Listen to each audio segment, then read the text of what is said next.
She was fired on Christmas Eve until the CEO looked at the board and said, "Do you know who she is to me?"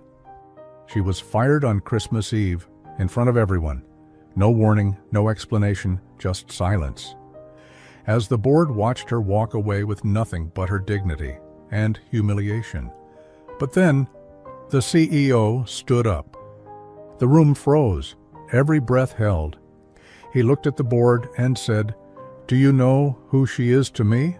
What should have been the end became a moment no one saw coming, a moment built on loyalty, sacrifice, and a secret from the past that would change everything.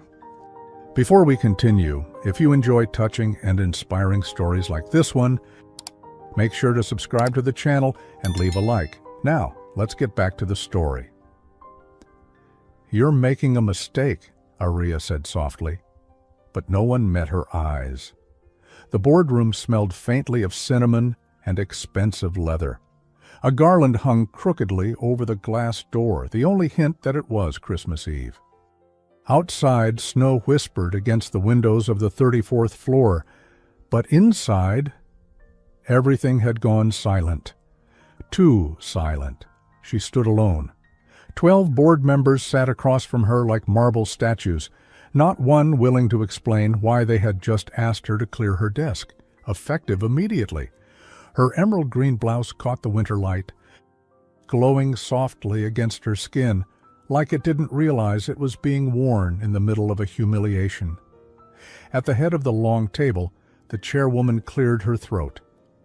"Ms. Bennett, the board has reached a unanimous decision. This is not a performance matter," she said, as if that somehow made it better. "You will be escorted down." "Escort me?" Aria repeated. "Like I've done something wrong?" Her voice cracked.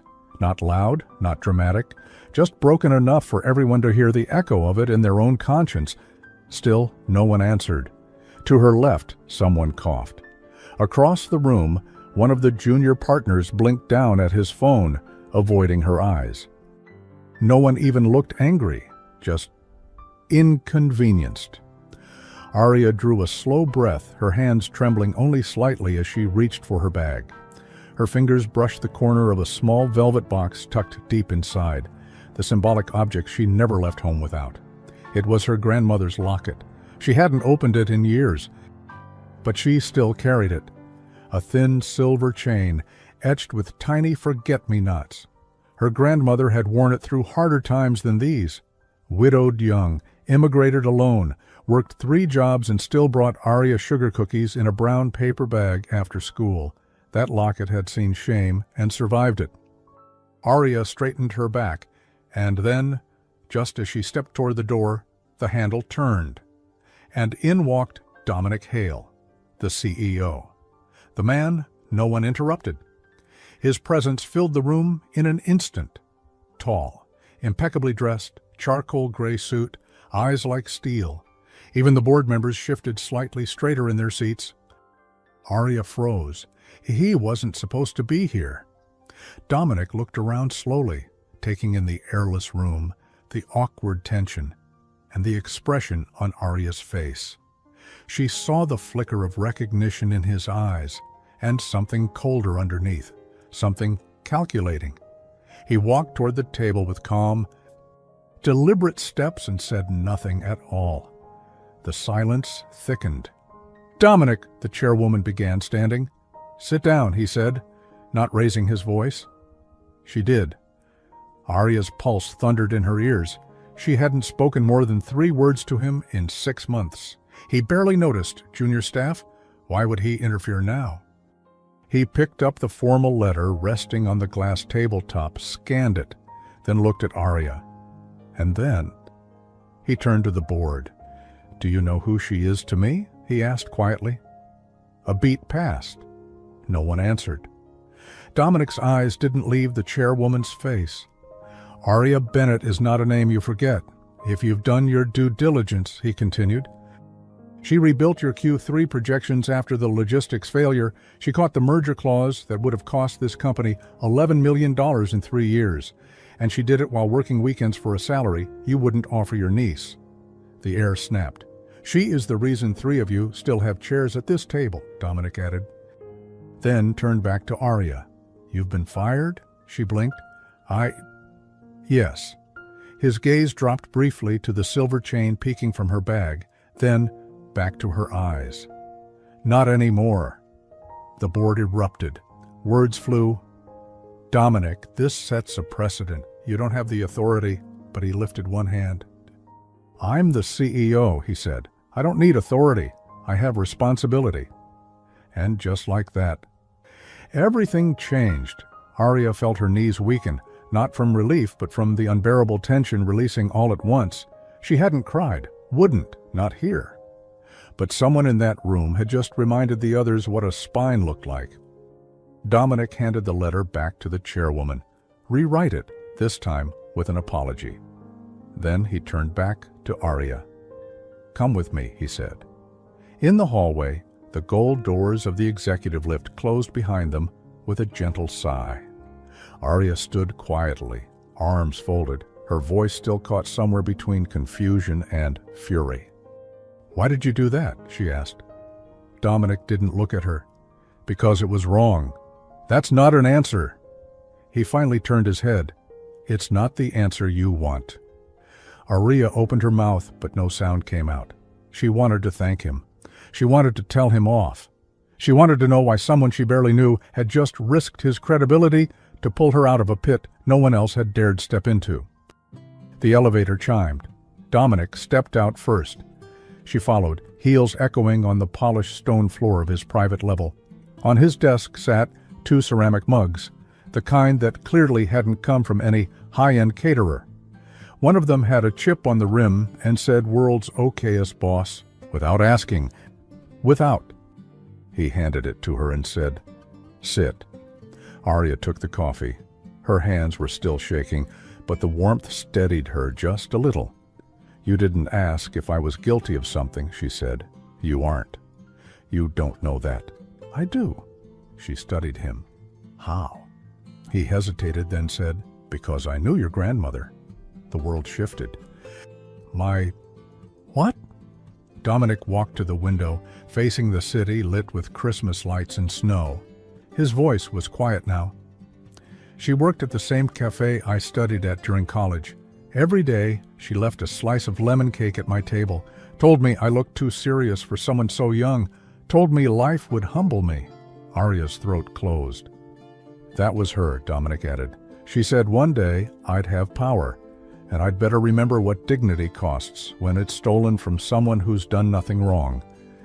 He turned to face her again. And now, here you are. Arya opened her mouth. But before she could speak, Dominic's assistant opened the door, holding a folder. Sir, this just came in, about Ms. Bennett. Dominic took the folder, read the first line, and his jaw tightened. He looked up at Arya. You should see this. She walked around the desk slowly and saw her name at the top of a formal complaint filed 3 days ago by someone on the board. And it wasn't true. Arya stared at the folder in Dominic's hand. The top sheet was crisp, her name printed in bold. Beneath it, a list of vague accusations: insubordination, disrespect, conflict of interest. Her mouth went dry. These are lies, she said, her voice quiet, too quiet even for herself. Dominic didn't answer. He was watching her, not with doubt, but with something that looked too much like regret. Do you know who filed this? He asked. She nodded slowly. I can guess. There was only one person who'd ever had it out for her in that office. Vanessa Marchand, board member, sharp, sophisticated, and under all that, cold enough to make ice shiver. They'd clashed once, just once. 6 months ago, Arya had raised a quiet objection during a closed-door meeting about a vendor Vanessa pushed through with questionable ethics. Apparently, quiet objections echo. Dominic flipped the page. Dominic. There's no evidence, he said. No details, just claims, designed to plant doubt. Arya crossed her arms, heart pounding. And it worked. He didn't argue. Why didn't you say anything? She asked. Before today? Dominic's jaw tightened slightly. because I hadn't seen this until now. The way he said it made her believe him. But something still didn't sit right. Why was she in the crosshairs now? She didn't have time to ask, because just then his phone buzzed. He glanced at it, sighed. They're waiting downstairs. Vanessa's called an emergency follow-up meeting. Arya blinked. Now? He stood.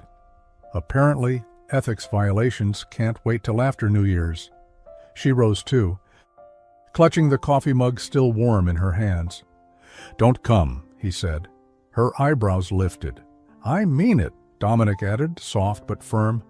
"Let me handle this first. If you walk back in now, it'll be a spectacle. Let them underestimate you. It gives us time." Something flickered in his voice, concern disguised as strategy. Arya hesitated. "I don't like hiding," she said. "And I don't like losing," he replied. The line hung between them for a second too long. Then, quietly, she said, "There's a bakery 2 blocks from here. My grandmother used to take me there every Christmas Eve." Dominic frowned. "They still serve that lemon cake?" she added. It was nothing, just a memory offered like a breadcrumb. But Dominic gave the smallest nod. "Go." 20 minutes later, Arya sat in the corner of Delphine's, watching snow fall gently outside the window. The scent of cardamom and sugar swirled in the air. Her coffee steamed on the small marble table beside a half-eaten slice of lemon cake. She hadn't come here to be poetic, she just needed to breathe. She reached into her bag and pulled out the velvet box, opened it. The locket was still there, cold silver, unopened. She didn't need to look at the photo inside to remember it. Her grandmother's eyes, same as hers, same half-smile, like they knew more than they said. "Miss," the waitress asked gently, placing a napkin, "would you like another coffee?" Arya looked up and realized she was crying. The waitress smiled, kind and quiet. "Rough day?" Arya exhaled through a soft laugh. "Something like that. People say sugar fixes things." "Not true, but it helps." Arya chuckled again, and for the first time in hours, it didn't feel like glass in her throat. "I'll take another slice then," she said. As the waitress walked off, Arya's phone buzzed. Dominic Hale, one message. "Come to 32nd floor, quietly, and bring that backbone of yours." The 32nd floor wasn't the boardroom. It wasn't anywhere near it. Arya stepped off the elevator into a quiet hallway filled with framed photos. Team events, award nights, charity drives. She barely noticed them. Dominic stood at the end of the hall next to a conference room with the blinds half closed. Inside, she could see only part of the table, and Vanessa's voice. "I'm not saying she stole company data, but we can't ignore behavioral patterns. Emotional staff, especially ones with personal motives, are often unpredictable." Arya's fingers curled into fists. Dominic looked at her. "Ready?" "Always." He opened the door. Vanessa looked up, mid-sentence, and her smile froze.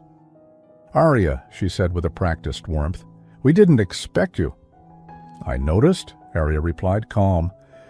Vanessa turned to Dominic.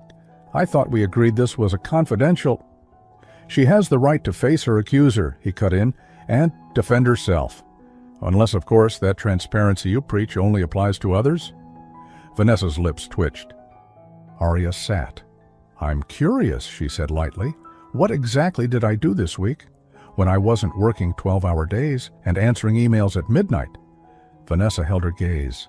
"This isn't personal." Arya leaned forward. "That's funny, because it feels very personal." The others in the room shifted uncomfortably. One of the junior legal advisors avoided eye contact.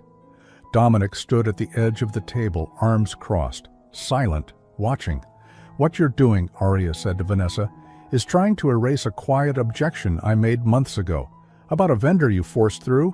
That vendor, by the way, was just fined for breaching labor laws in 3 countries. Vanessa's jaw set. That's not relevant." "It's deeply relevant," Dominic said, finally stepping forward. "Because Arya flagged it, and she was right." A pause. "And if this room can't tell the difference between inconvenient integrity and misconduct," he continued, voice steady, "then we have a bigger problem." Vanessa opened her mouth, but someone else spoke first. A junior board member, younger, nervous. I was in that meeting," he said. She didn't raise her voice. She just asked a question. The room shifted again. Dominic picked up the folder and placed it in front of Vanessa. "Withdraw the complaint. You can't withdraw it, or escalate it to formal arbitration and risk discovery of your own vendor ties." "Your call?" The silence roared. Vanessa looked around. No one came to her defense. She stood and walked out. Back in Dominic's office, Arya sat quietly. The sun was starting to set, casting amber light across the desk. Dominic handed her a mug, another chipped ceramic one. This one said, "Caffeine and Consequences." She almost laughed. He leaned against the edge of the desk. "You should have let me fight that alone." "I don't like hiding behind other people. Neither do I." They sat in silence for a moment, the kind that feels like something shifting. Then Arya said, "I don't know why you care." Dominic looked at her. "Because people like Vanessa count on the world being too tired to fight back. They count on dignity being too quiet. You reminded me not everyone forgets what it costs." She looked at him for a long moment. "Thank you," she said. "Don't thank me yet," he replied. "There's still one more problem." Her eyes narrowed. "What?" Dominic tapped the folder. "Someone approved the complaint. Someone above Vanessa." Arya blinked. "Who?" Dominic's voice was quiet. "Your former mentor, the man who recruited you." "Mr. Langston?" Dominic nodded, and Arya's heart broke. Again. Arya stood in Dominic's office, eyes locked on the folder he'd just handed her. Mr. Langston, her mentor, the first person in the company who'd seen her as more than a polite assistant with a good work ethic. The man who once told her, "Talent is quiet until someone listens." And now he'd co-signed her removal without saying a word. "I don't believe it," she said, voice trembling. Dominic didn't push. He just stood there, still, quiet, watchful. Arya opened the folder again. This time she scanned the metadata. Timestamps, initials, digital signatures. It was there. A simple click from Langston's internal ID. Approved 3 days ago. Dominic finally spoke. "He hasn't answered any of my calls today." He's probably just waiting until it all blows over," she murmured, trying to hold the pieces of her thoughts together. "He always said office politics was a windstorm. You wait it out, you don't chase the debris." Dominic's gaze sharpened. "That's not mentorship, that's survival." Arya looked up. "He's not like that." "People are exactly like that when power's on the line." The sentence landed heavy. She didn't answer, couldn't. Instead, she looked down at her hands, still faintly trembling, still holding the chipped ceramic mug from earlier. Caffeine and Consequences. Oddly comforting. "Come with me," Dominic said suddenly. "Where?" "To get answers." 30 minutes later, they stood outside a weathered townhouse tucked on a side street not far from the corporate district. Brick walls, ivy clinging to iron railings, a soft glow behind the frosted glass. Langston's place. "I haven't been here since he hosted the promotion dinner for Leah," Arya said quietly. Dominic looked at her. "Let me do the talking?"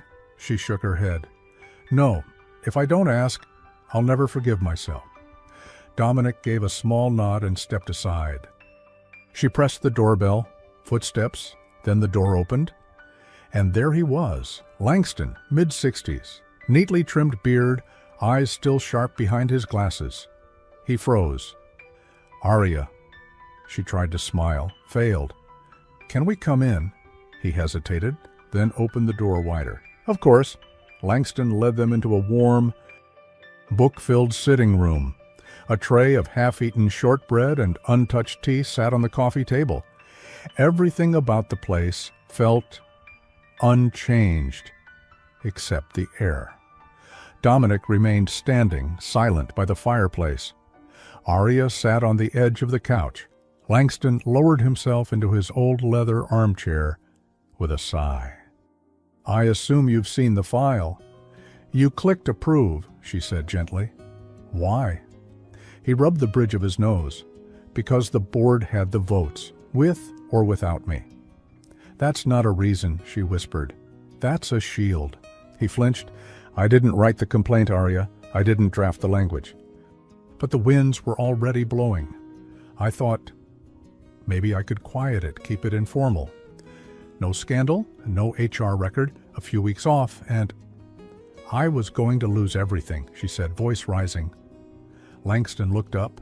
For the first time, his mask cracked. "I owe you more than this," he admitted, "but you don't know what they've been planning." Arya stared. "What are you talking about?" Dominic stepped forward now. "You're referring to the restructuring?" Langston's mouth set into a grim line.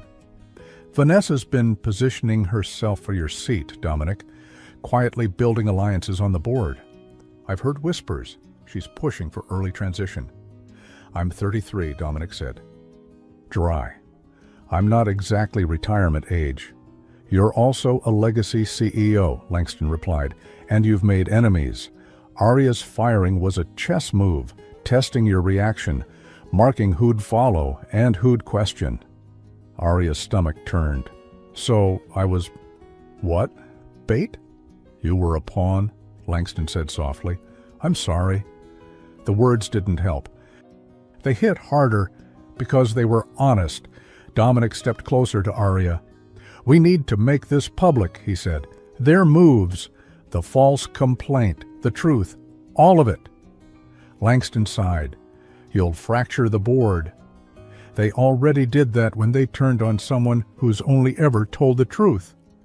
Arya closed her eyes. "I need air." She stepped out onto Langston's tiny terrace. The city lights blurred through the frosty air like the world itself was holding its breath. Snow flurries drifted down, landing softly on the old wooden railing. She opened the locket. The photo inside, just as she remembered it. Her grandmother at 30, standing in front of a schoolhouse in the Philippines, one arm holding a child on her hip. Proud, brave, beautiful. Arya whispered, "I'm sorry I didn't see this coming." The door opened behind her. Dominic stepped out, not saying anything at first, just stood next to her, letting the cold bite the silence.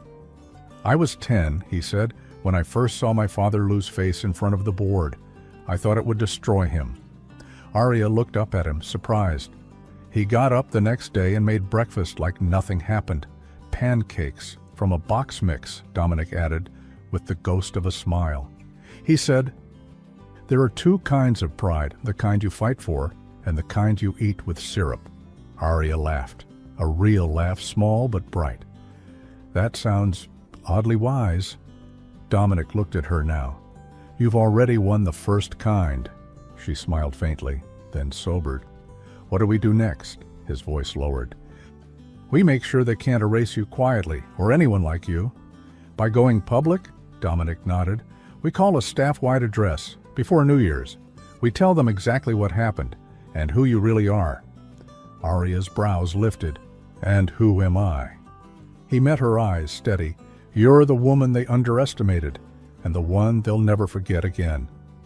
The next morning, the building's lobby was dressed in garlands and glass.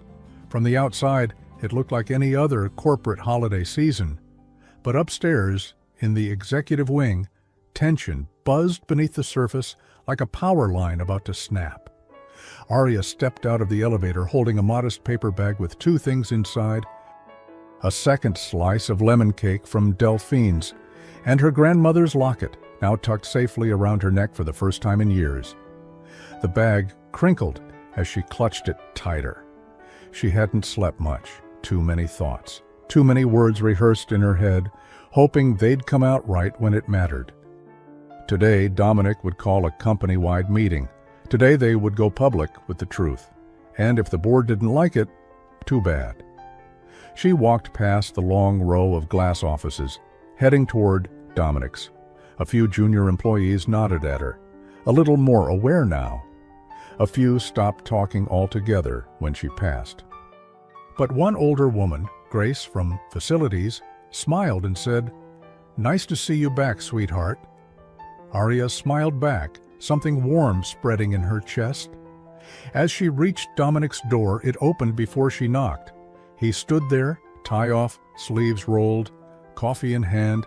His eyes found hers instantly. "You're early," he said. "So are you." He opened the door wider, and she stepped in. A second mug waited on the desk. Chipped, of course. This one said, "Let's circle back." "Never." She raised an eyebrow. "You pick these on purpose?" "I keep the sarcastic ones for emergencies." She took a sip. "So, it's that bad?" Dominic's expression tightened. "We have an hour. After that, I go downstairs and make the announcement." "You still think it's the right move?" "I think it's the only move." He paused, then added quietly, "They built this place on legacies and quiet power. They think truth is bad for business, but loyalty is better, and you've earned more of it than half that boardroom." Arya exhaled slowly. Then, wordlessly, she reached into the paper bag and handed him the slice of lemon cake. Dominic stared at it. "For breakfast?" he asked, smiling faintly. "My grandmother believed all important decisions should be made with something sweet on the table." He looked at her a beat longer than necessary, then took it. Smart woman. She had good instincts about people. Dominic's smile faded, replaced with something more serious. "I need to ask you something," he said. She nodded. "If this backfires and the board retaliates, I can take the hit. But you might not be able to." "I'm not afraid of losing," Arya said. "Evenly." "No, you're afraid of losing your dignity," he corrected. "That's different, and a lot braver." The silence between them held more than words.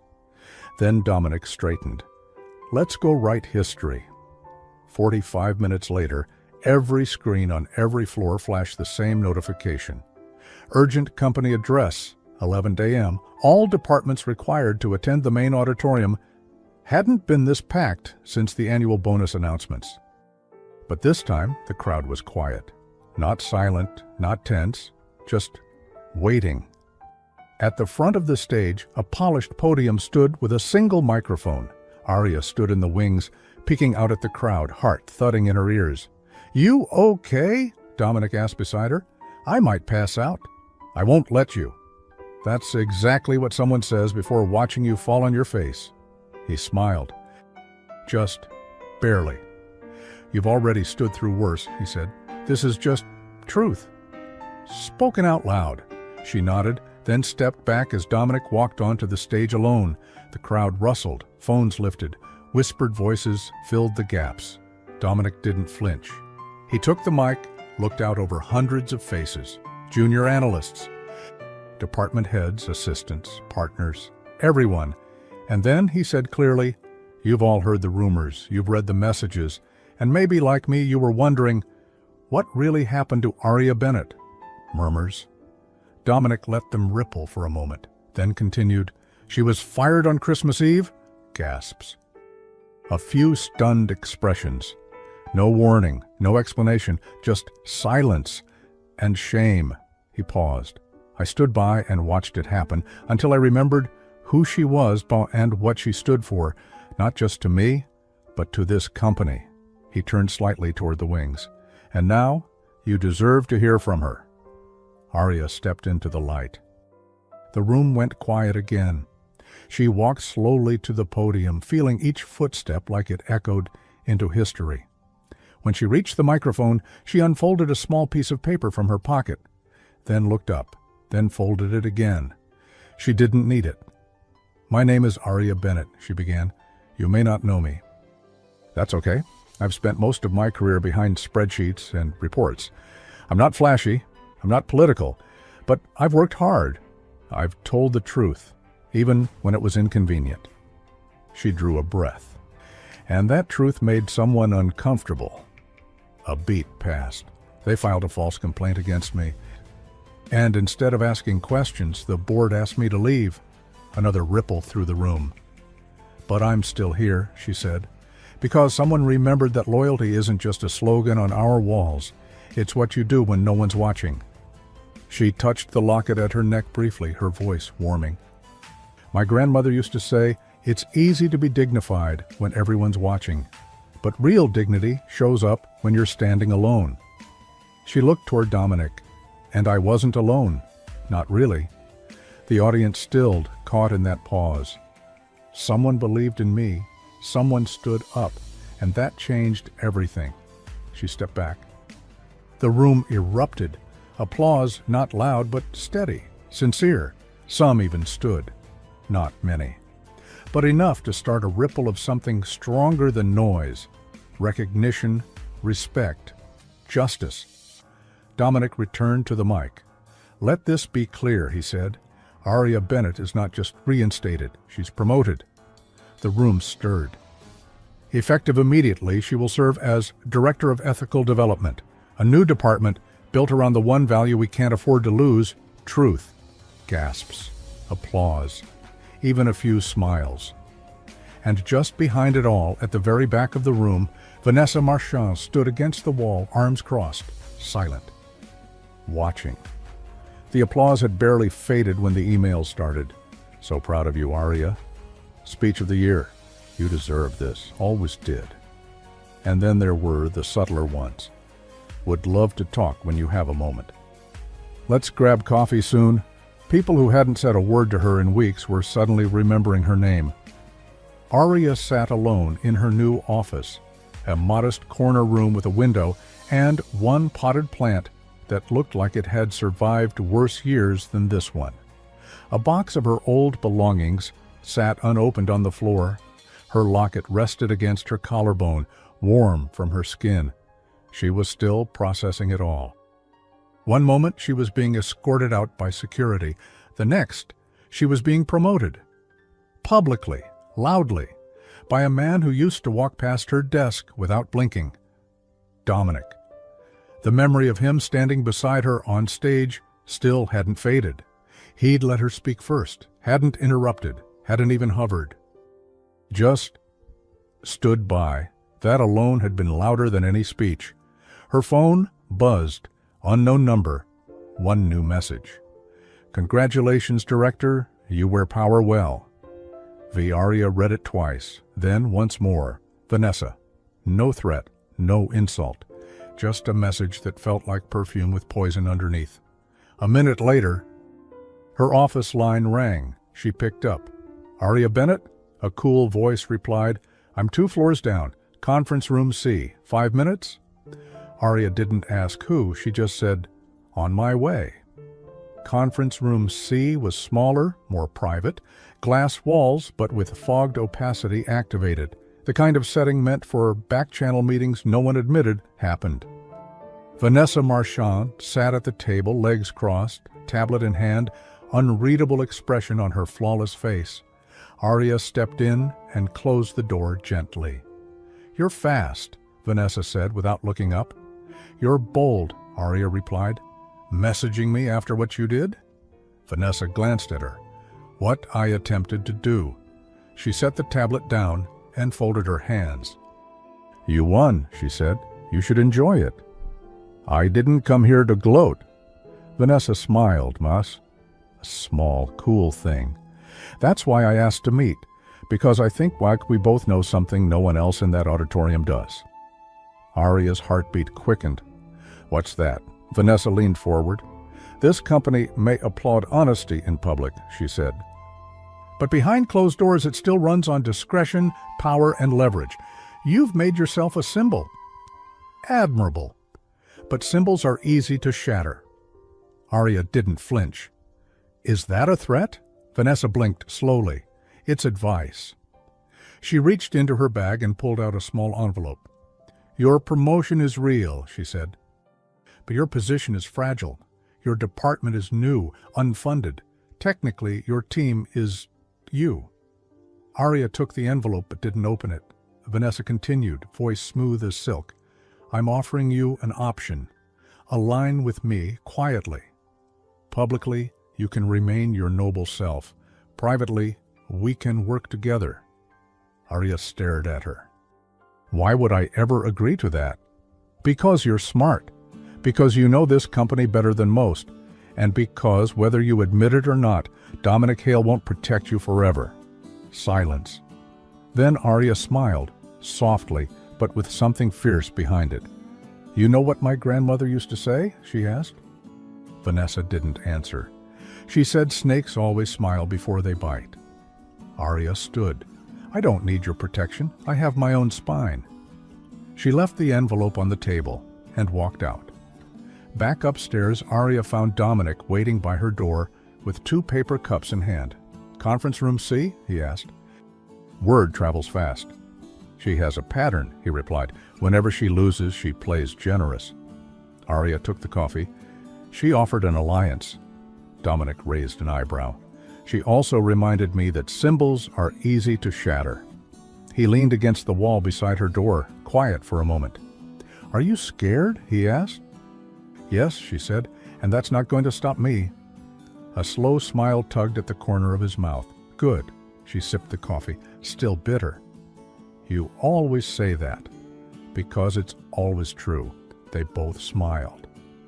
Later that afternoon, Arya hosted her first department meeting, even if the only official member of the department was her. She'd invited employees from HR, compliance, and even marketing. A small handful showed up, lured by curiosity more than obligation. No board members, no managers. But she didn't mind. The room was cozy, with mismatched chairs and a whiteboard she had to drag in herself. Welcome to the start of something strange, she said. Grinning, I don't have a budget, I don't have staff. What I do have is a promise that if something unethical happens in this company, someone will care. One woman raised her hand. So, are you like internal affairs? Arya smiled. More like internal courage. They laughed. It wasn't much, but it was a start. After the meeting, she found a small note left behind. Glad someone finally said it out loud. A. Patel, IT. That night, she stayed late. As she packed her things, she found the lemon cake bag still in her drawer. Just crumbs now, but still sweet. She walked past the executive kitchen, about to head home, and then paused. Dominic stood by the coffee machine, jacket off, sleeves rolled, scrolling through his phone. She hesitated, then stepped in. Late night? She asked. He looked up. Says the woman leaving at 9. I had to rewrite our core values poster. The font was Comic Sans. He made a face. That's criminal. I filed a report with myself. They laughed. Then he asked more seriously, You holding up? She nodded. I'm learning. Dominic took something from his pocket, a small white napkin, folded. Inside it a tiny silver pin, a miniature forget-me-not. He held it out. I saw it in a shop window, thought it looked familiar. Arya took it, breath-catching. It's the same flower from the locket. I remembered. Her voice softened. Why did you? Dominic met her eyes. Because I wanted to. The air between them shifted, but just before either could say something they might not take back. Her phone buzzed. A new message. No name, just a photo. The image loaded slowly. Then froze. It was a photo of Arya and Dominic standing too close, smiling, taken from behind a glass wall, secret, blurry, and time-stamped from that morning. The caption read, Careful who you trust. Eyes are always watching. Arya looked up at Dominic, her face pale, and said, We have a problem. The silence was instant. Arya held up the phone, its light glowing between them. Dominic leaned in slowly, his eyes narrowing as he took in the photo. The two of them, caught in a candid moment, standing close outside her office, laughing. One of the only moments that had felt safe all day, now twisted into a threat. Who sent this? He asked. No name, just the message. Careful who you trust. Eyes are always watching. Dominic reached for the phone, scanned the metadata. It was sent through a private app, untraceable unless we get IT involved, and even then, it could be from a burner account. Arya's chest tightened. It's meant to look romantic, she said softly. to turn this into a scandal. Dominic's voice dropped. It's meant to silence you. She stared at the image again. The angle was too perfect. Taken through glass. Not accidental. Someone in the building, she whispered. Someone high enough to be near the executive floor. Dominic stepped back. Jaw tight. They're trying to discredit both of us. Aria's eyes didn't leave the screen, and we just gave them what they needed. The moment she said it, her stomach turned. It hadn't been a date. It hadn't been flirtation. But someone watching, someone hungry to twist perception, had made sure that didn't matter. Dominic looked at her. We make it public before they do. She blinked. What? Transparency is our only defense. We don't run from it. We walk into the light and own it. Aria hesitated. But there's nothing to own. His gaze didn't waver. Exactly. The next morning, a company-wide memo went out. From Office of the CEO. Subject: recent misuse of surveillance and clarification on leadership ethics. It was short, simple, firm. A private photo was circulated without consent, taken inside the building and designed to misrepresent a professional relationship. There is no romantic or personal relationship between myself and Director Bennett. Any implication otherwise is false. This organization will not tolerate shadow tactics. Anyone found responsible will be held fully accountable. Dominic Hale, Chief Executive Officer. The backlash was immediate, but not the kind Aria expected. Her inbox filled again, this time with real concern. That's awful. Are you okay? Can't believe someone would do that to you. Don't let them shut you down. Then came the ones that mattered more, from women in legal, in finance, in administration. Women who had seen their own reputations whispered about in break rooms, who had watched their names get chipped away by the tiniest cuts of doubt. One message stood out. When I was promoted last year, someone started a rumor that I'd been too close to the CFO. I never said anything. I was too scared. Watching you speak yesterday, and then seeing you hold your ground today, I just wanted to say, thank you, JL. Aria read it 3 times. She didn't cry, not this time. Instead, she got up and walked to the office printer. Then, carefully, she pinned the message to the corkboard above her desk, the beginning of her wall of truth. That afternoon, Dominic knocked once before stepping in. Any more threats? He asked. No, just a surprising amount of coffee gift cards. He smiled faintly. A different kind of weapon. She stood, holding the phone. I've been thinking, she said. That message, the one from the anonymous account, the wording. It wasn't just about us. It was about control. Dominic nodded. It always is. Do you think Vanessa's behind it? He paused. Maybe. But it could also be someone else on the board. Someone not ready to lose the old ways, Aria exhaled. We need to find out who it was. Dominic handed her a slip of paper. Already working on it. This is the IT lead I trust. He's quiet. He's thorough. You'll like him. She looked at the name. Lucas Reyes. I'll meet with him today, she said. Privately. Thank you. Dominic turned to leave, then paused in the doorway. You know, he said over his shoulder, that photo didn't actually bother me. Aria tilted her head. Why not? He looked back. Because you looked happy in it. And then he was gone. Later that evening, Aria met Lucas Reyes in a quiet back hallway near the archives, a warm, shy man with a coffee-stained shirt and a brain that never seemed to stop moving. This came through a ghost app, he explained, scanning the message. It's slick, the kind that wipes its own trail, but not perfect. There's one strange thing. Aria leaned in. What? Lucas tapped the screen. The phone that took this photo? It didn't use the building's Wi-Fi. It was routed through an older network, one that's technically offline but still registers pings. Facilities retained legacy access. For emergencies, no one ever expected to matter. He looked up at her. The kind of network a senior executive might still have access to. if they were here before the restructure. Arya's heart sank. "You can narrow it down," he nodded. "Give me till morning," she smiled. "Thank you." He hesitated, then added, "By the way, the flowers on your necklace? My Lola wore the same kind. Forget-me-nots, right?" Arya touched the locket instinctively. "Yes." Lucas smiled. "Means don't be forgotten. I always thought that was beautiful." She did too. That night, Arya sat alone in the cafe down the street, the same one where her grandmother used to bring her when the world felt too sharp. She sat by the window, nursing a simple meal, soup, bread, and a small pot of jasmine tea.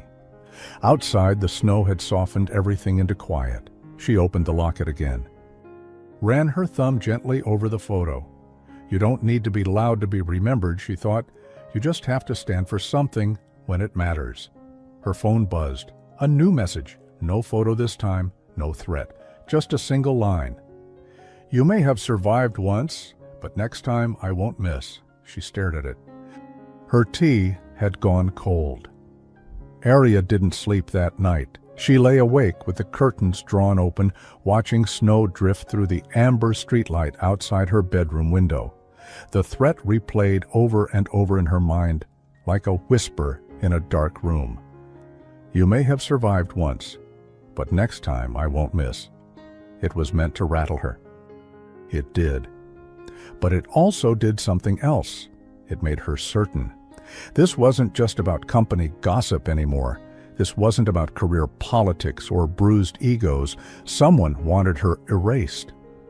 By morning, she was dressed, walking briskly through the office doors before sunrise. Her coat was still dusted with snow as she stepped into the empty elevator, punching the button to the tech floor. Lucas Reyes was already there, half a muffin in one hand, tapping furiously with the other. "I got it," he said, before she could even speak. Arya's breath caught. "You traced the network?" Lucas turned his screen toward her. "That old executive line? There were only 4 devices still connected to it last month. 2 were retired, 1 belonged to someone in facilities already reported stolen. That left 1. He tapped the screen. An employee file popped up. "Langston." Arya stepped back. "No, he wouldn't." "I didn't say it was him," Lucas replied gently. "But it was his account." She blinked. "Could someone else have used his login?" Lucas nodded. "Yes, if they had access to his old tablet, or if he gave them permission." The room seemed to shift. "I need to talk to him," Arya said. Lucas handed her a printout. "Take this. It shows the exact times the network was accessed, including the moment the photo was sent." She glanced down, her breath hitching again. It was sent 5 minutes after Langston's meeting with Vanessa. 2 hours later, Arya stood at Langston's townhouse door again, her gloved hand hesitating just above the bell. This time, she rang it twice. He answered with a soft smile and a sweater that looked older than his bookshelf. "Arya," he said. Genuinely pleased. "I didn't expect—" "I need to ask you something," she said. "And I need you to be honest." The smile faded. He stepped aside, let her in. The living room smelled of old paper and brewed tea. She stayed standing. "Someone used your executive network access to send a photo of me and Dominic," she said. "A photo meant to discredit me, possibly both of us." Langston's eyes didn't flinch. "Someone?" he asked. "The message was sent minutes after your closed-door meeting with Vanessa." He looked down, quiet. "Langston," she said, voice breaking a little. "Tell me you didn't give it to her." He rubbed the bridge of his nose. "I didn't send the message." "But did you give her the tablet?" His silence answered. For a moment he looked like he might deny it again. "I didn't think she'd—" he started. "You gave her the match and hoped she wouldn't light the fire," Arya said, heart pounding. "Why?" Langston finally met her eyes. "Because I was protecting someone else." Arya blinked. "Who?" He hesitated. "Not who. What? My pension. My seat on the investment council. Vanessa controls those appointments. She offered security. if I let her access my device. I thought it was for old files. I didn't ask questions. She took a step back. Like the floor had shifted. Arya, you were the first person who believed in me, she said. And now? You're just another man who traded dignity for convenience. Langston flinched, but she was already walking out. She didn't cry until she was halfway down the block. Cold wind whipped through her coat as she ducked into a quiet cafe, not Delphine's this time. Somewhere nameless, empty but warm. She ordered black coffee and sat by the window, gripping the cup like it was something to hold on to. She didn't even notice when Dominic walked in. "I figured I'd find you," he said, sliding into the seat across from her. She looked up, her eyes rimmed red. "How?" "You disappear when you're hurting." "It's a pattern." She didn't argue. He set down a small paper bag between them. "I brought lemon cake." That made her laugh. "Barely. Too early for peace offerings?" "It's never too early for sugar and regret," he said. She exhaled, then told him everything. About Langston, the device, the confession, Dominic listened in silence. When she finished, she looked at him. "What do we do?" He leaned forward, quiet but resolute. "We hold a board vote. Motion to remove Vanessa from her position. Pending investigation." Arya stared. "That's huge." She broke protocol, leaked private surveillance, slandered leadership. "She'll deny it. She'll lose." Arya swallowed. "And if we lose," Dominic didn't blink, "then we take it outside these walls." She looked at him carefully. "Why do you keep fighting for me?" He held her gaze. "Because I know exactly who you are, even when everyone else forgets." The words settled between them like something sacred.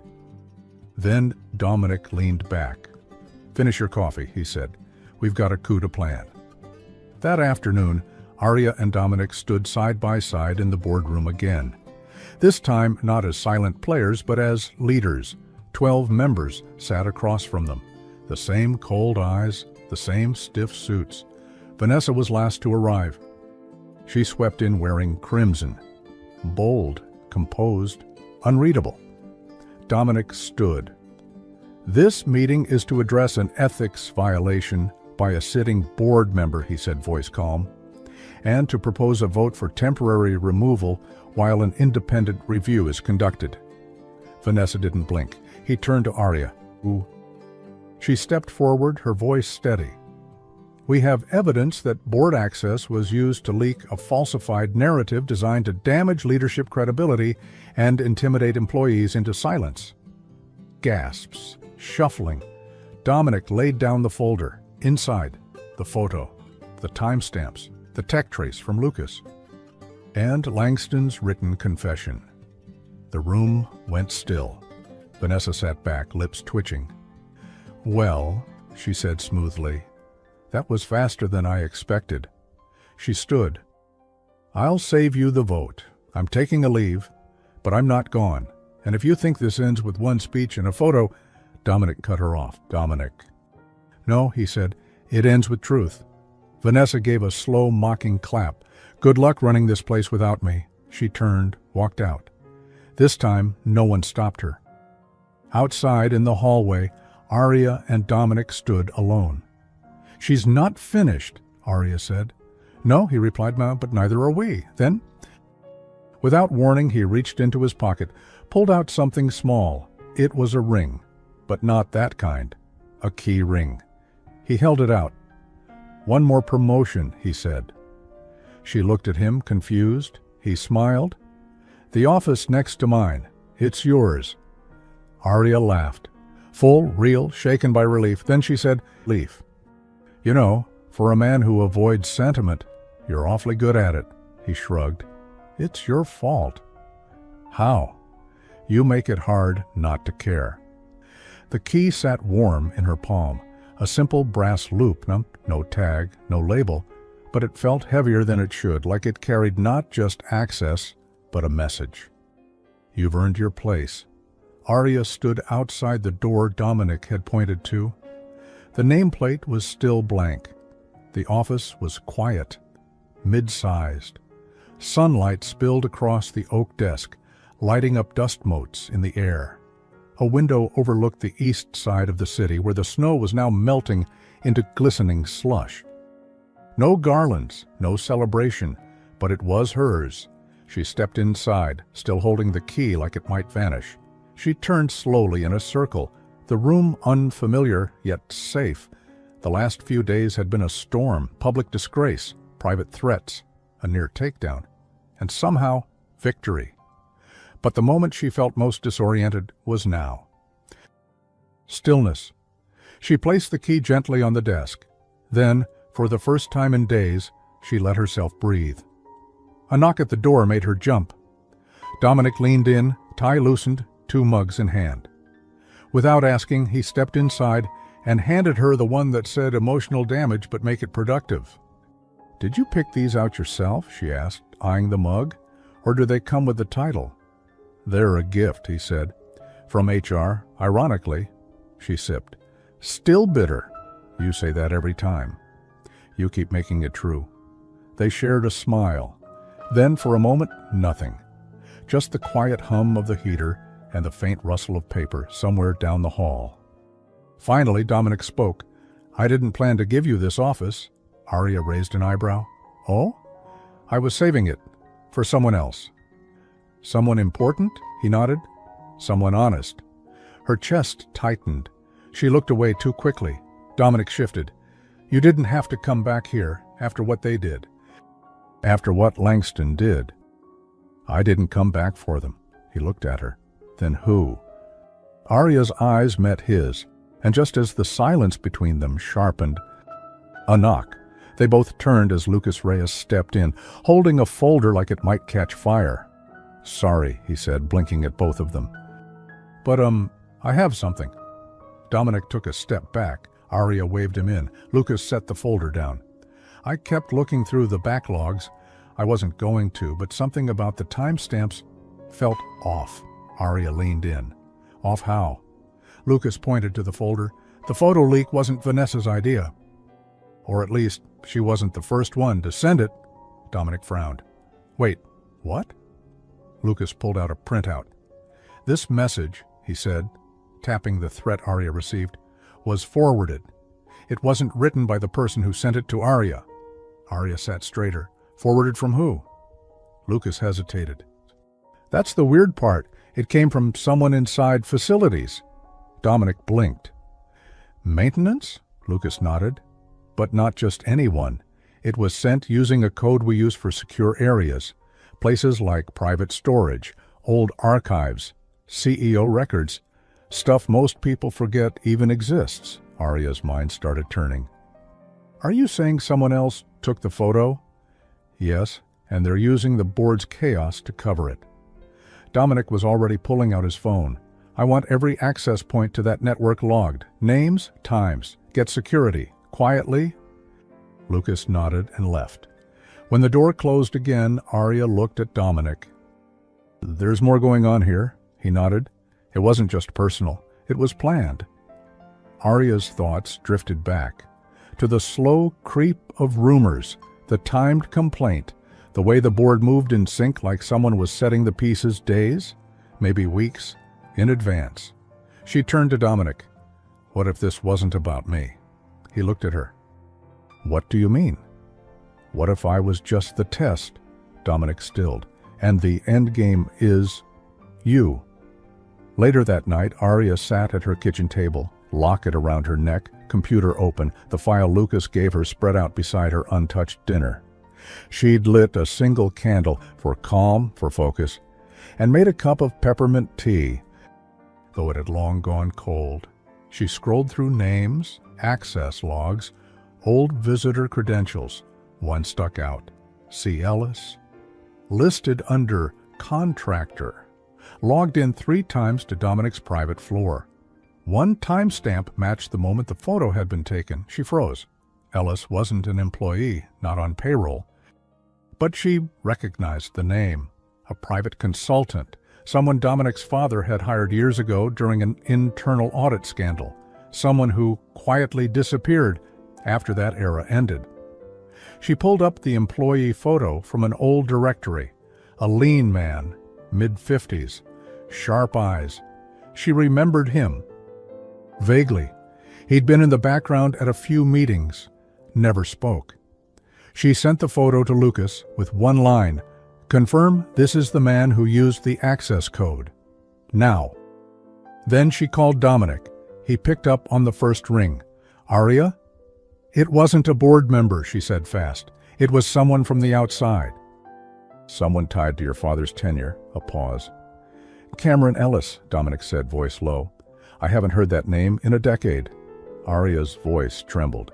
"He's back, and I think he's after you." Meanwhile, in a dark office on the 16th floor, long thought to be closed for renovations, a man sat at a desk lit only by a desk lamp. Cameron Ellis. The screen before him showed Aria's photo, then Dominic's. He sipped a mug of tea, no words, just a thin smile. Dominic didn't sleep. He sat in his apartment's office, a sleek, quiet space where nothing was out of place, except for the man sitting in it, scrolling through decades-old security logs and internal memos from a time in the company's history that everyone had politely agreed to forget. Cameron Ellis, a name that had vanished like smoke after Dominic's father died. No obituary, no records, just a few ghosted files and rumors about off-the-books audits, silenced whistleblowers, and one scandal that never made it to court. Dominic had been 23 when his father passed. He'd stepped into the company with a clean suit and a bloodline that meant everything and nothing. Dominic had stepped into the company young, not as CEO at first, but under a name everyone already watched.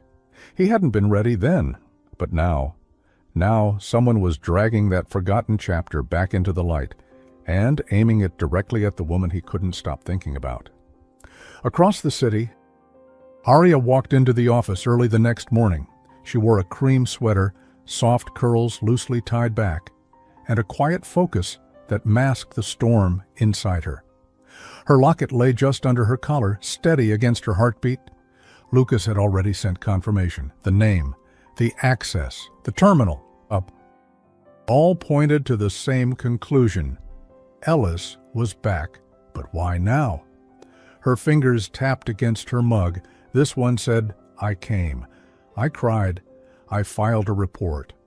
The printer hummed in the corner, spitting out background checks, outdated clearance logs, and Dominic's old calendar records from a decade ago. It was like chasing shadows, until she saw it, a floor plan of the 16th floor. She frowned. Wait, that floor's been sealed since the restructure. But there it was, a tiny space listed only as Temp Archive, Legacy Division. She picked up her phone. "Dominic," she said when he answered, "you need to see this." 10 minutes later, they stood together in front of the locked door on 16. The hallway was silent. No foot traffic, no cameras, the kind of place most employees didn't even know existed. Dominic turned to Aria. "No one should be in there." She held up her phone, showing the timestamp from Lucas. "He's been accessing the network from inside." This is where the photo was taken, and where the next move is coming from. Dominic pulled out his master key card, one that hadn't been used in over a year. The lock clicked open. They stepped inside. Dust, cold, the hum of old servers, and rows of cabinets labeled with dates that made Aria's skin crawl. 2009, 2012, 2015, and at the very end of the row, a small desk. A lamp still warm. Someone had just been here. Dominic crossed the room in 3 strides, pulling open the desk drawer. Inside, surveillance files, drafted statements, stacks of printed emails. One of them had Aria's name highlighted in yellow. Her hands shook as she picked it up. "They've been documenting everything." She looked at Dominic. They were preparing something. Dominic flipped through the stack and froze. One paper in particular made the color drain from his face. Aria stepped closer. "What is it?" He handed her the page. At the top, a project title, Legacy Realignment Proposal, Confidential Strategy Notes. Below it, a list of departments scheduled for restructure, layoffs, and quiet absorption. Her department, Ethical Development, was marked for dissolution pending internal narrative control. Narrative control, Arika? Arya repeated. Dominic's voice was flat.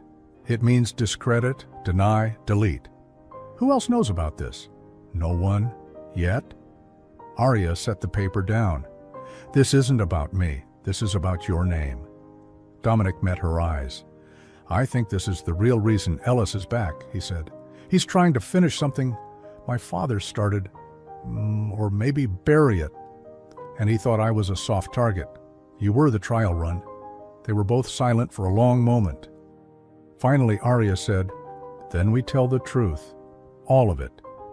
Dominic exhaled. You don't have to carry this. It's not your family. She shook her head. It's not about family. It's about justice. A pause. Then he nodded. Okay, then we do it together. The next day, Dominic called an emergency press conference. It wasn't just the staff this time. It was the media, the investors, the former employees who still cared enough to watch the live stream from their kitchens and phones. Arya stood just behind the podium, notes in hand, heart hammering in her chest. Dominic walked to the mic. My name is Dominic Hale, he said. I inherited this company from a man who believed in legacy, but legacy means nothing if it's built on silence. He told them everything. The photo, the smear campaign, the shadow network, the plan to quietly erase what didn't fit. Arya watched him speak, calm, grounded, unwavering. He wasn't saving her. He was standing with her. When he finished, he looked at her. Arya stepped forward. No speech, just truth. My department was created to defend ethical values, and it was targeted for destruction before it ever had a chance to begin. But we're still here, and so is the truth. One sentence, enough. When they stepped off the stage, the applause followed like an aftershock. Back upstairs, Arya stood by the window in her office, watching the snow begin to fall again. Her locket hung over her blouse now, visible. She'd stopped hiding it. Dominic walked in without knocking. This time, he brought no coffee. Just a small white envelope. What's this? She asked. He placed it on her desk. A sealed record, my father's. Her eyes widened. He kept Ellis on the books, paid him under a dummy division, but he also left a signed statement, hidden. It says Ellis was dismissed after he threatened a whistleblower. Arya opened the envelope. Inside, the truth. Documented, stamped, dated. A legacy. But not the kind Ellis wanted. We take this to legal? She asked. Dominic nodded. And the board. She looked at him. Really looked at him. After all this is over, she said softly, what happens next? Dominic stepped closer, not too close. Just enough. That depends. On what? He smiled barely. On whether you want to have coffee with the man who nearly ruined your Christmas, or dinner. She smiled. Depends. Will it still be bitter? He laughed. Less than usual. The board met in room 7A, one of the oldest parts of the building, the kind of room that hadn't seen sunlight in years. Just strategy, secrets, and silence. Arya had never been invited to it before, but today she walked in ahead of Dominic. The table was half full. Several members looked up with interest, others with guarded expressions. At the far end sat the company's legal counsel, leafing through the sealed records Dominic had handed her an hour earlier. Dominic entered behind Arya and said, without ceremony, we're not asking for discussion. This is disclosure. He laid one final folder on the table. Inside, Cameron Ellis's former contractor agreement, dated, signed. Hidden through layers of subsidiary labels, and one line buried in the footnotes. Engagement conditional on discretion pertaining to off-the-record investigations. A legal gray zone. Arya stepped forward. Cameron Ellis accessed our network through a disabled executive passcode. He leaked surveillance, staged internal threats, and had direct ties to a whistleblower case Your records never publicly acknowledged." She glanced at each of them. "And I was nearly fired as a test run." One of the older members, Mr. Raleigh, raised a brow. "How can we be certain this isn't a personal vendetta?" Dominic responded coldly. "Because if it were, I wouldn't be giving you the very documents that could damage my father's reputation. I'm not protecting a legacy. I'm protecting a future." The room quieted. A junior board member, Hayes, leaned forward. "You want what exactly?" Aria answered. "A full audit of Ellis's access, immediate security lockout, and a formal statement clearing the record for me and for every employee silenced before I got here. And if we refuse?" Dominic's answer was simple. "Then we walk and take every piece of this public." The silence this time wasn't cold. It was real consideration. Finally, Hayes said quietly, "Give us the afternoon." Aria nodded. "You'll have until 6 p.m. They left the room together. Dominic's jaw was tight, his silence sharper than usual. "They're going to spin it," Aria said. "Maybe," he replied, "but we handed them a mirror. That's harder to ignore." They rode the elevator back up without speaking. At the top, she turned to him. "Can I ask you something?" He nodded. "You said you were saving that office, the one next to yours, for someone honest." Dominic nodded once. "I was also saving it for someone I didn't want to watch walk away." Her chest pulled tight. "Dominic, I'm not trying to make this more complicated than it already is," he said. "I just need to know if there's a line I shouldn't cross." Aria took a breath. "Not everything has to be strategic." That made him look at her. "I don't want to make rules between us," she said, voice soft. "But I do want respect, space, and time to be seen as more than the woman who almost got taken down for being in the same room as the CEO. You already are." She gave him a long look. "Then prove it. Let's both do our jobs. And if there's still something left when this is over," Dominic nodded. "I'll wait," he said. Her voice was quiet. "Good." That evening, as the snow thickened outside, Aria stepped into the 16th floor once again, this time with company. Security had finally cleared the space. No Ellis, just a trail of logs and hard drives, a half-empty mug of cold tea, and notes in neat, surgical handwriting. Lucas Reyes stood beside her, scanning the drive. "Looks like he wiped the important stuff," he muttered. "But not all of it," Aria said, sifting through the papers. She found it at the bottom of a drawer, a small photograph creased. It showed Ellis, younger, standing beside a man who could only be Dominic's father. Dominic had never seen this photo, and neither had Legal. On the back, Ellis had written a single line. "Some debts never die. They just wait their moment." Aria stared at it. This wasn't about corporate revenge. This was about unfinished loyalty to a man who was no longer here to answer for what he'd started. She met Dominic on the roof just before midnight. The snow had stopped. The city glowed below them, lights reflected in every high-rise window, like a promise. "I found this," she said, handing him the photo. Dominic took it, studied the image without speaking. "I think Ellis believed he was protecting your father's legacy," Aria said, "even if it meant destroying everything else." Dominic looked out over the city. "My father had 2 lives," he said finally. "One public, one quiet. I spent years trying to be better than both." "You are," she said simply. He looked at her. "No more secrets," he said. "From now on, transparency." "That's our new legacy," she smiled. "It's a good one." They stood in silence for a while, the cold air wrapping around them. Then Dominic turned to her. "No pressure," he said, voice soft, "but I'd like to walk you home." Aria tilted her head. "As my boss?" He shook his head. "As the man who knows who you really are, and still wants to know more." She looked at him for a long time. Then she smiled. "Okay." Down below, unseen from the rooftop, a figure stepped out of a cab and lit a cigarette. Cameron Ellis. He didn't go back into the building. He simply looked up at the roof, then turned and disappeared into the night. Chum. 3 weeks passed. Cameron Ellis was never formally arrested, but he didn't need to be.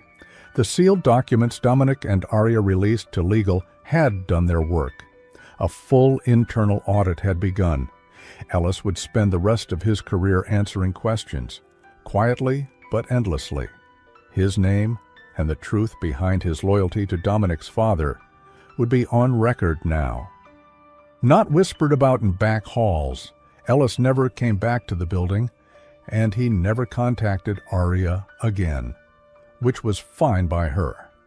The board issued a formal statement clearing her name, with an additional clause that ethical development would be expanded, funded, and permanently attached to the CEO's office. She had full hiring power, full independence. She picked her first team over tea and toasted sandwiches. No fanfare, no titles, just quiet people with strong spines and open eyes. It was New Year's Eve when she found herself standing in front of the Hale family building, a brownstone near the edge of the city, where the lights inside glowed gold and the scent of rosemary and garlic floated out onto the street. Dominic had invited her, not as a CEO, not as a test, just as himself. The brass number on the door shimmered under the porch light. 10 and 23. She hesitated for a breath, then knocked. He opened the door in shirt sleeves and an apron. An apron. Cooking? She said, surprised. He grinned. No one believes it until they smell it. Behind him, soft jazz played. A small table was set for two, nothing dramatic, just a meal, warmth, trust, and something she hadn't known she missed until now. Stillness. I brought something, she said. Holding out a small paper bag, he took it gently. Inside, a single slice of lemon cake from Delphine's. She shrugged. Old habits. He looked at her for a long, quiet second, then said, "You know who you are to me?" She blinked. That was rhetorical before, he continued, setting the bag on the counter. But I think it deserves a real answer now. Aria folded her hands, her heart suddenly too loud. You're not just the woman who stood up to a boardroom, or the one who walked back in after they tried to erase her, or the one who made a room full of people remember what a backbone looks like. He stepped closer. You're the person I trust when everything else goes quiet. She didn't speak. He didn't rush. You don't need saving, you never did. But you made me want to be the kind of man who could stand beside you without ever dimming your light. Aria's eyes burned. I don't need anything dramatic, she whispered. I know. I just need to know that if I choose this, it's real. Dominic reached into his pocket. Not for a ring, not yet, but for a chain. The forget-me-not pin. The one he'd given her weeks ago. He gently fastened it beside her locket. Two quiet symbols, side by side. I'll never forget who you are, he said. She touched it, then smiled. Dinner's going to burn. He exhaled a laugh. Too late. They ate on mismatched plates with cloth napkins that didn't match either. Pasta with lemon zest, fresh greens, candlelight, nothing fancy, and more precious for it. At one point she asked, Do you ever miss who you were before all this? He thought for a moment. No, he said, because I didn't know how lonely it was until you walked in with your grandmother's locket and wrecked all my silence, she smiled. And here I thought I was being polite. He poured more tea. You're more than polite, he said. You're necessary. When midnight came, they didn't rush to the window. No fireworks, no countdown, just music playing low and the city whispering outside. Dominic reached for her hand across the table. Not fast, not showy, just certain. She took it, and when he leaned forward, resting his forehead lightly against hers, neither of them spoke. They didn't need to. Some moments are loud in silence. Weeks later, in the new team meeting room, someone hung a frame on the wall, a photo of Aria standing at the podium on the day she spoke her truth. Beneath it, etched in silver, a quote, Real dignity shows up when you're standing alone. A. Bennett. But she wasn't alone anymore, not really. The end. And sometimes when the world tries to forget who you are, all it takes is one person, just one, to say, "Do you know who she is to me?" and mean it. So tell me, have you ever been underestimated and proven someone wrong just by standing your ground? Or maybe you were someone's second chance? Let me know in the comments. Hit like if you made it to the end, and rate this story from 0 to 10. I want to hear your score. See you in the next story. Until then, don't forget who you are.